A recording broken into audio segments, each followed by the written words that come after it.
आइए देखते हैं क्वेश्चन नंबर 6 क्या कह रहा है। In a figure 6.33 P Q and R S are two mirrors placed parallel to each other an incident ray A B strikes the mirror P Q at B the reflection ray move along the path B C. अब देखो जरा question को पहले समझो, read तो देखेंगे बाद में।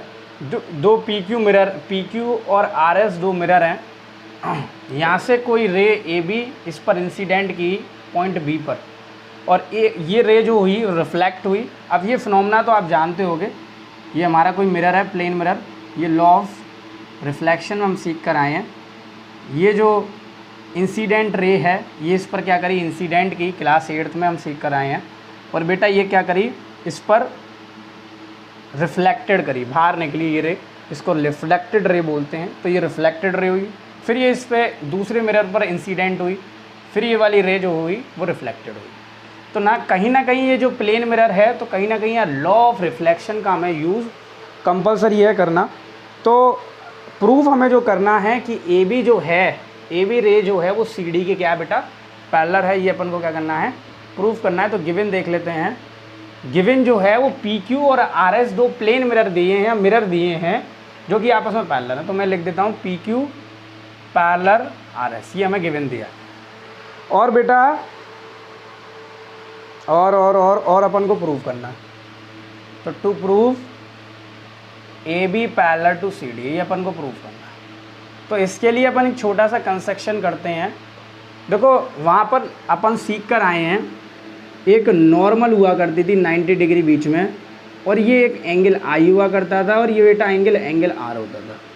इसको बोलते थे एंगल ऑफ इंसिडेंस और एंगल ऑफ रिफ्लेक्शन। दोनों आपस में बेटा कैसे होते थे, इक्वल। ये हम लॉज ऑफ रिफ्लेक्शन में सीख के आए थे। लेकिन ये जो बीच में रे होती थी ये परपेंडिकुलर होती थी नॉर्मल। तो इसलिए इस दोनों लाइन रे के बीच में पी ए, ये कौन सी ए बी, और सी डी के बीच में अपन को एक परपेंडिकुलर लाइन कंस्ट्रक्ट करनी पड़ेगी। तो ये दो परपेंडिकुलर लाइन हमने खींची, इसको बोला अपन ने पी एम और इसको बोल देते हैं सी एम। बात समझ में आया। कंस्ट्रक्शन में क्या लिखेंगे, ड्रॉ परपेंडिकुलर। अब इसका मतलब बेटा परपेंडिकुलर होता है, मैं शायद बताना पिछली में भूल गया हूँ, तो इसको समझ लेना। परपेंडिकुलर मतलब होता है, मतलब एक लाइन दूसरे लाइन पर क्या करेगी, 90 डिग्री। जैसे ये वाली लाइन है और ये लाइन इस पर 90 डिग्री एंगल बना रही है, तो ये क्या बना रही होगी, परपेंडिकुलर। शो करने का तरीका ये है, पैरेलल का शो करने का तरीका ये है। तो ये परपेंडिकुलर हुई। तो ड्रॉ जो बी एम है किस पर परपेंडिकुलर डाल रही है, पी क्यू पर डाल रही है, ये हमने कंस्ट्रक्शन किया। एंड सी एन जो है वो किस पर परपेंडिकुलर डाल रही है, आर एस पर डाल रही है। ऐसा क्यों कर रहे हैं हम, लॉज ऑफ रिफ्लेक्शन का यूज़ करने के लिए। बिना इसके अपन प्रूफ नहीं कर सकते। बात समझ में आई। तो टू प्रूफ, तो बेटा यहाँ से एक बात निकल के आई, ये एंगल 1 हुआ, ये एंगल 2 हुआ, ये एंगल 3 हुआ, और ये एंगल 4 हुआ। जब बेटा ये लॉज ऑफ रिफ्लेक्शन की बात कर रहे हैं तो हम यहाँ पर ये बोल सकते हैं angle 1 equal to angle 2। Just अभी समझाया था, ये अगर इंसिडेंट रे है, इस पर इंसिडेंट हो रही है, रिफ्लेक्टेड के थ्रू ये रिफ्लेक्ट हो रही है। अब यहाँ जो लॉस ऑफ रिफ्लेक्शन लग रहा है, तो 1 एंगल कौन सा कहलाएगा, इंसिडेंट एंगल, और 2 एंगल रिफ्लेक्टेड हो रहा है तो एंगल ऑफ रिफ्लेक्शन। बात समझ में आया। तो ये आपस में कैसे होंगे, इक्वल। तो क्या लिख दूंगा, लॉज ऑफ रिफ्लेक्शन। बात समझ में आया। फिजिक्स में आप पढ़कर आए होंगे, नहीं आ रहा तो छोटी सी सिंपल सी बात है जो समझ में आया। ऐसी ये वाला काम यहाँ भी हो रहा है। तो एंगल 3 किसके इक्वल हो जाएगा, एंगल 4 के। ये वाला है इंसिडेंट हो रहा है और ये एंगल निकल रहा है, तो ये इंसिडेंट एंगल, ये रिफ्लेक्टेड एंगल। बात समझ में आ रही होगी, लॉज ऑफ रिफ्लेक्शन के कारण। अब एक बात समझ में एक बढ़िया सी आ रही है, हमने इसको परपेंडिकुलर बोला है, मतलब एंगल 1 + 2 का सम क्या है बेटा, 90 डिग्री। और इसको भी अपन ने 90 डिग्री बोला। एंगल 3 + 4 का सम क्या है, 90 डिग्री। तो अब एक बात समझ पा रहे होगे, पी एम क्या हुई, 90 डिग्री। अगर दो पैरेलल लाइंस आपस में कैसी हैं, पैरेलल हैं, जैसे मैं बोलना चाहूँ ये लाइन आपस में, इन एंगल्स लाइन के बीच में ये लाइन है। देखो ध्यान से समझो इस चीज़ को, आप ऐसे कर सकते हो इस चीज़ को, एंगल 1 + 2 = 90 डिग्री। और एंगल 3 + 4 = 90। ये आपने कैसे बोल दिया? क्योंकि बेटा ये BM हमने परपेंडिकुलर डाला, VM परपेंडिकुलर इस पर डाला, मतलब ये एंगल का सम जो है वो 90 है।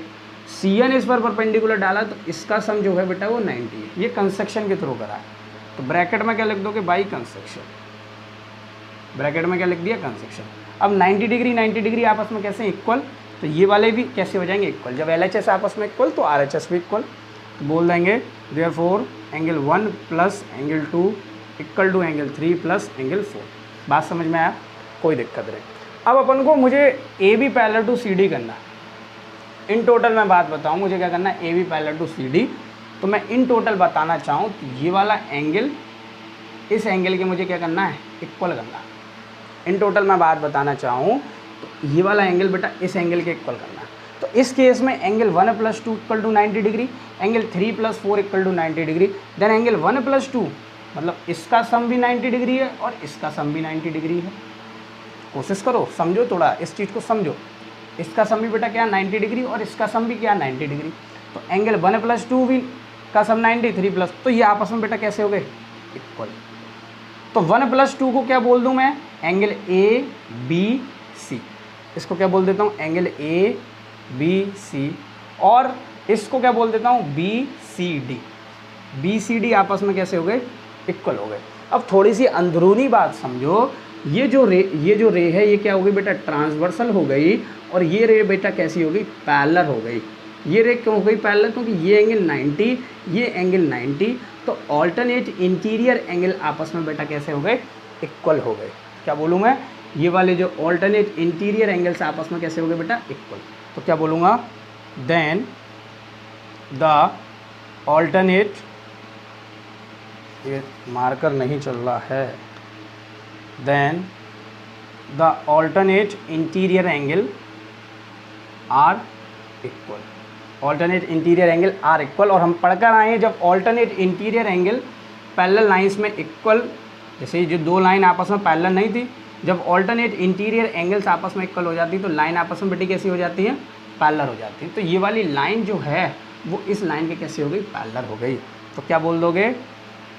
ये इस चीज़ को हटा दो। देन या सो या हैंस